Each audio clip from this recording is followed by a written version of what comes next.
Students now अब मैं आपके सामने माइट का प्रयोग बता रहा हूँ विथ स्ट्रक्चर।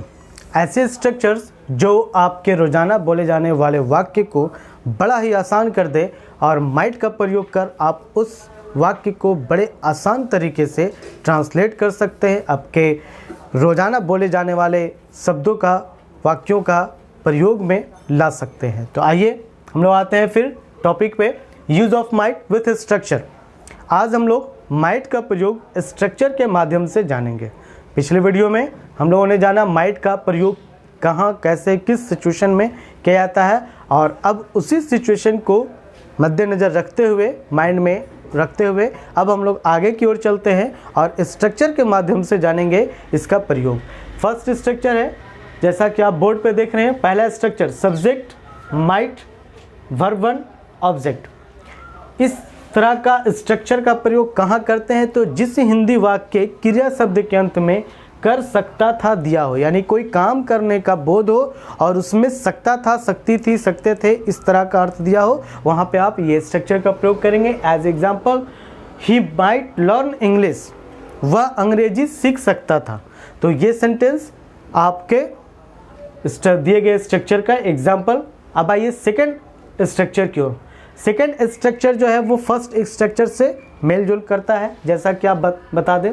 पहला स्ट्रक्चर जो है वो एक एक्टिव फॉर्म है, पैसिव एक्टिव फॉर्म। अगर आपको जानकारी हो, आप जानते हैं, पढ़ चुके होंगे, तो उसके बारे में आप समझ लीजिए कि ये जो पहला सेंटेंस है जो है subject, might, verb one plus object, ये एक्टिव फॉर्म का स्ट्रक्चर है और उसी का पैसिव फॉर्म हो जाता है। जो ऑब्जेक्ट पहले चला आता है तो वो सब्जेक्ट का रूप ले लेता है।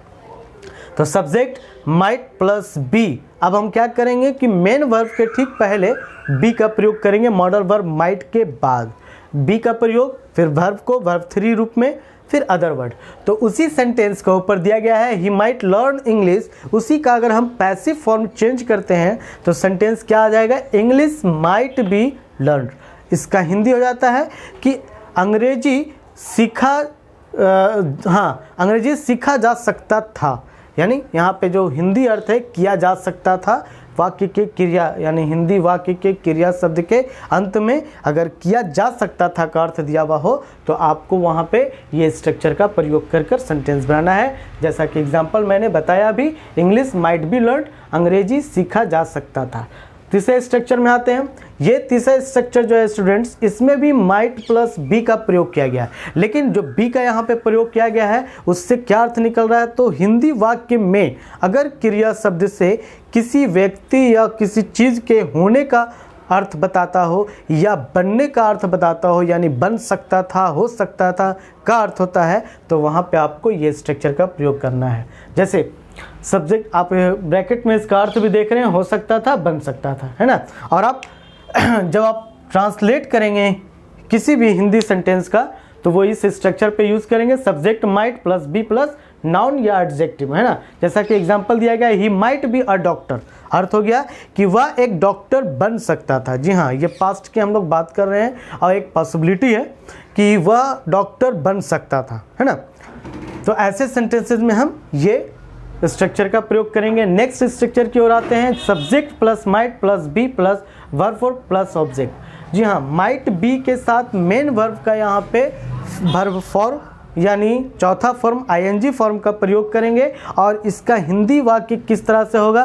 तो हिंदी वाक्य के क्रिया के अंत में रहा होगा, रही होगी, रहे होंगे, होगा। जैसा कि आपको पिछले वीडियो में बताया गया है कि कैन, कुड और मे के प्रयोग में भी रहा होगा, रही होगी, रहे होंगे का प्रयोग होता है। ये पॉसिबिलिटी शो करता है, बस डिफरेंसेस अलग अलग है, सिचुएशन अलग अलग होता है। बहुत कम पॉसिबिलिटी हो तो वहाँ पे माइट का प्रयोग करेंगे। एक एग्जांपल है यहाँ पे, Anuj might be doing his homework at home. अर्थ होता है कि अनुज अपने घर पर अपना होमवर्क यानी अपना गृह कार्य कर रहा होगा। ये आपने संभावना व्यक्त किया, कर रहा होगा, में भी नहीं भी कर रहा होगा, आपका यह अनुमान है ना। चलिए नेक्स्ट स्ट्रक्चर की ओर आते हैं, subject might plus have plus object. ये स्ट्रक्चर का स्टूडेंट प्रयोग करेंगे कहाँ? जब वाक्य हिंदी वाक्य के क्रिया शब्द के अंत में पास हो सकता था, यानी किसी चीज़ के पास रखने का बोध हो और वो पास्ट में प्रयोग किया जाए, पास्ट का पॉसिबिलिटी बताया जाए, तो वहाँ पे आपको ये स्ट्रक्चर का प्रयोग करेंगे। जैसा कि आप देख रहे हैं subject might plus have plus object. His brother might have an opportunity, उसके भाई के पास एक मौका हो सकता था। यानी हम पास्ट की बात कर रहे हैं कि पास्ट में उसके भाई के पास एक मौका हो सकता था। अलग बात है उसे मौका नहीं मिला, नहीं हो पाया। चलिए नेक्स्ट आते हैं सब्जेक्ट।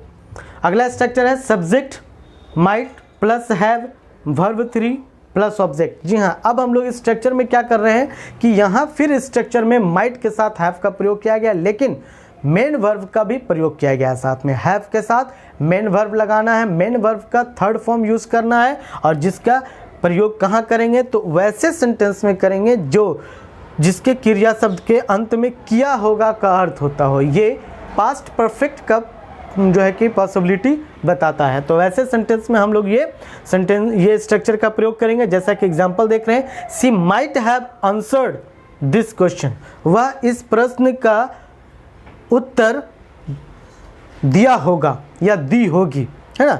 ये जो है कि हम पास्ट परफेक्ट का सेंटेंसेस को पॉसिबिलिटी के रूप में ले रहे हैं, तो ऐसे सेंटेंसेस यूज़ करेंगे। नेक्स्ट है लास्ट स्ट्रक्चर हमारा subject might plus have plus to plus V1 plus object. जी हाँ, माइट हैव के साथ हमें इन्फिनिटिव वर्ब यानी टू प्लस V1 का प्रयोग करना है, और ये सेंटेंसेस, ये जो स्ट्रक्चर है वैसे सेंटेंस में प्रयोग होगा, वैसे हिंदी वाक्य में प्रयोग होंगे जिसमें पढ़ सकता था का अर्थ दिया हो। यानी वाक्य के क्रिया शब्द के अंत में पढ़ सकता था दिया हो, तो वहाँ पे आपको ये स्ट्रक्चर का प्रयोग करना है। जैसा कि स्ट्रक्चर आप देख रहे हैं subject might have plus to plus V1 plus object.